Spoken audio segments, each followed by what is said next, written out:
Hey mga bros, ngayon inaabangan pa rin ng SMB yung performance po nito ni Jordan Adams dahil sa pagkapanalo nga ng SMB against Ginebra. Kahit sobrang tambak yun, kahit 49 yung lamang doon mga kabrods, 14 points lang ang naiambag doon ni Jordan Adams mga kabrods. So andito na naman si Adams nagiging inconsistent na naman mga kabrods. Kung hindi dahil sa mga locals ay hindi magiging tambak ang score dyan mga kabrods against Barangay Ginebra San Miguel. So ngayon, ito rin ang isa sa mga gusto nilang ipalit kay Jordan Adams mga kabrods if ever man dahil ito pong si Montrezl Harrell ay kinokontak na rin ng San Miguel Beermen. Mga kabrods, na-reports na rin natin ito ilang beses na rin. Akala nga natin si Montrezl Harrell na yung kukunin ng SMB dahil as of now, ay bigla itong naglaro sa NBL Australia sa Adelaide 36ers. Yung team na dating pinaglaruan ni Kai Sotto sa Australia mga kabrods. Pero kahit ganun ay may contact pa rin ng SMB para kay Montrezl Harrell. So unahan na lang talaga ito mga brods. Siguro nga iba-buyout ng SMB yung contract doon ni Montrezl Harrell pero malabo yun mga kabrods. Pero titignan pa rin natin. Imbis nga si Montrezl Harrell yung kunin sana ng SMB, si Sheldon Mack yung biglang pinalit dito kay Jordan Adams. So mga kabrods para sa akin nga kung sigurong si Montrezl Harrell ang pinalit nila kay Jordan Adams, siguro magtuloy-tuloy na yung performance mga kabrods ni Montrezl Harrell dito sa PBA.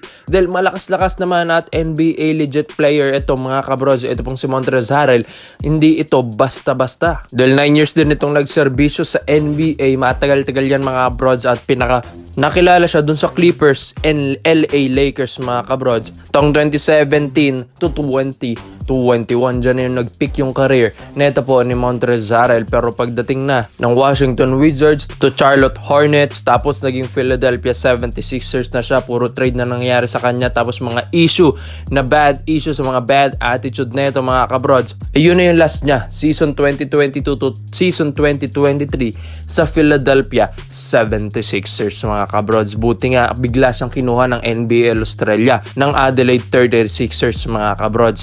Pero ngayon ay mas nauna rin ang pag-contact ng SMB kay Montrezl Harrell. Ang kaso nga lang problema ng SMB ay worth it pa ba? Ito pong si Montrezl. Alam naman natin yung kakayahan ng isang Montrezl Harrell. Ang iniisip lang talaga ng SMB kung worth it ba na pasahurin nila ito ng malaki. Dahil kakaiba rin kasi ito pong NBA player na ito mga bros, hindi rin basta-basta, medyo may kamahalan talaga. Alam natin na malaki ang maitutulong ni Montrezl sa SMB, pero yun nga lang, mas mahal nga lang ito sa mga NBA imports na nakukuha dito sa PBA. So kakaiba si Montrezl Harrell mga bros, medyo kamahalan, pero kayang-kaya rin naman ng SMB ito mga kabrods. Ang kaso nga lang naunahan sila ng Adelaide 36ers. So sayang lang mga bros, imbis na si Montrezl na, Sheldon Mack pa yung biglang kinuha ng SMB. Kaya bigla nilang binalik si Jordan Adams, diba mga kabrods? Kaso nga lang, nagiging inconsistent na naman. So sayang lang yun mga kabrods, yung opportunity na kunin nila sana. Yung pwede maging one of the best import ngayon sa Governors Cup 2024. Pero may possibility naman yan mga brods kung mababuyout lang ng SMB. Ito pong si Montrezl Harrell, yung kanyang kontrata sa Adelaide 36ers mga kabrods. Alang-alang lang magkaroon ng kampyonato ang SMB this season mga kabrods.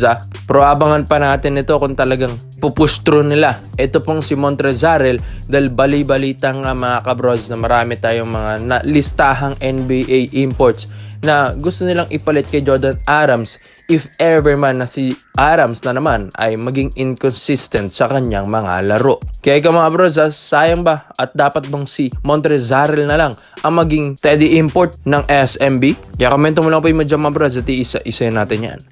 So dito naman po tayo sa kabilang balita naman natin mga brods. Alam naman natin yung pagkatambak ng Ginebra sa SMB na 49 points. Dito na sila nagising dahil yun nga na-injured pa si Isaac Go, wala pa si Maya, and wala pa si Jamie Malonzo. Dito ay tumitingin sila sa mga unrestricted free agent. Una-una nating naabalita kahapon yung Jetroy Rosario mga kabrods na possible kunin ito ng Ginebra at hahabol sa trade deadline mga brods. At isa naman sa mga pwede nalang i-look out at kunin at i-sign mga kabrods na big man ay ito pong si Eric Camson mga kabrods.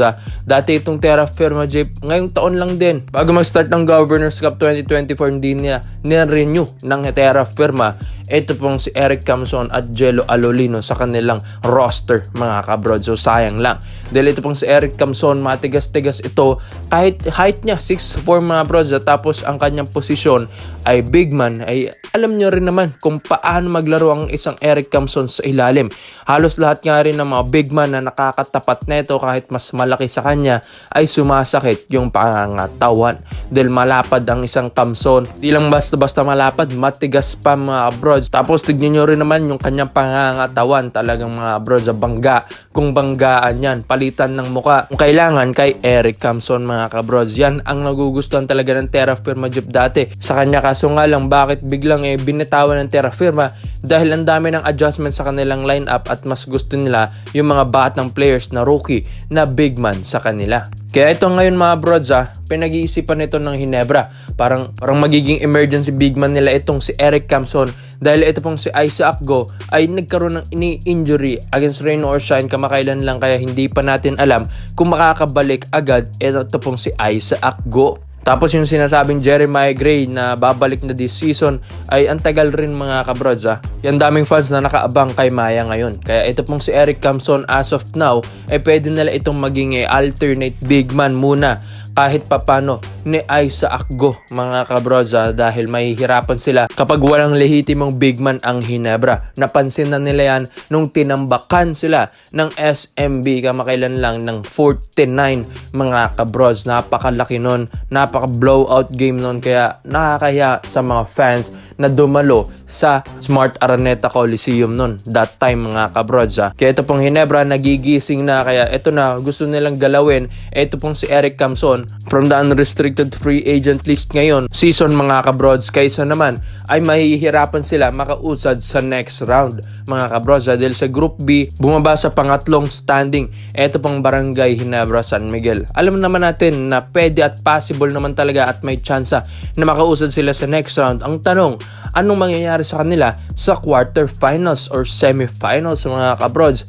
kapag wala silang big man? So sayang yung trade deadline na makuha si Troy Rosario at yung unrestricted free agent na makuha ang isang Eric Camson. So magandang additional sana yung dalawang yan mga kabrods sa Barangay Hinebra San Miguel. Kaya aabangan natin ito kung ito pong si Eric Camson ay pwede na sa Barangay Hinebra San Miguel. Siguro nga papalaruin nila ito sa mga ensayo ng Hinebra kung talagang mag-fit ang isang Camson para sa kanila. Pero para sa akin mga brods, sa lapad ba naman ni Camson ay talagang matutulungan niyang Hinebra, maski nga import ay kayang-kaya niyang depensahan ito. Kaya hindi lang sa opensa makakatulong si Camson, maski na rin sa depensa, lalong-lalo na yung mga brods na laki ng SMB players. Kaya dito nila at isa ito sa mga paghahandaan nila sa Group B mga kabrods. Kaya komento mo lang ang opinion mo dito mga brods, Eric Camson to Barangay Hinebra San Miguel. Kaya komento mo lang ang opinion mo dito mga brods at isa natin yan. Salamat po sa panonood mga brods. This is our rated highlights lang.